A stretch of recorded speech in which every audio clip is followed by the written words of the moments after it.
জীবনে প্রথমবার আমরা দুজনে একসাথে বেনারসে এসে গঙ্গা আরতি দেখতে চলেছি। কিরকম এক্সাইটেড তুই? আমি খুব এক্সাইটেড, কারণ আমি জীবনে প্রথমবার দেখছি তো। জীবনে প্রথমবার দেখছি। ব্যাপারটা হচ্ছে যে আমি গঙ্গা আরতি কোথাও দেখিনি, মানে আমাদের কলকাতার বাবুঘাটেও হয় আরতি, বাট আমি দেখেছি। কোথায়? ওই ময়দানে। ময়দানে? হ্যাঁ, আরে ময়দান বলতে রামকৃষ্ণপুর ঘাটে ওখানে হয়। ওখানে তুই গিয়ে দেখেছিস? ওইটাই তো বললাম, বাবুঘাটে হয়, কিন্তু দেখা হয়নি আমার ওটা। তুই দেখেছিস কার সাথে গিয়ে? শালা একা একা গিয়ে দেখে এসেছিস? কার সাথে গেছিলিস? বলছি প্রেম করতে গিয়ে দেখে এসেছিস? সামনে মিলেনিয়াম পার্ক, তার মানে প্রেম করতে গেছিলিস? মিলেনিয়াম পার্ক দিয়ে কেন দেখতে হবে? এই পারে তো, এই পারে, ও পারে নয়, কলকাতার দিকে নয়। কি? কলকাতার দিকে নয়, কলকাতার দিকে নয়, এ পারে, কলকাতার এ পারে, মানে হাওড়ার দিকে।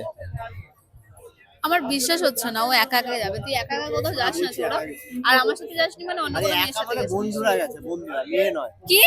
বন্ধুরা, মেয়ে নয়। এরা তোর হাসি তুই হাসাচ্ছিস। আরে সত্যি কথা, ভালো লাগছে না, যা সরে যা। ভালো লাগছে, সিরিয়াসলি ভালো লাগছে না। কথাটা তুললাম কেন? সত্যি মেয়ের সাথে দেখতে গেছিলিস? মেয়ে না বেশি।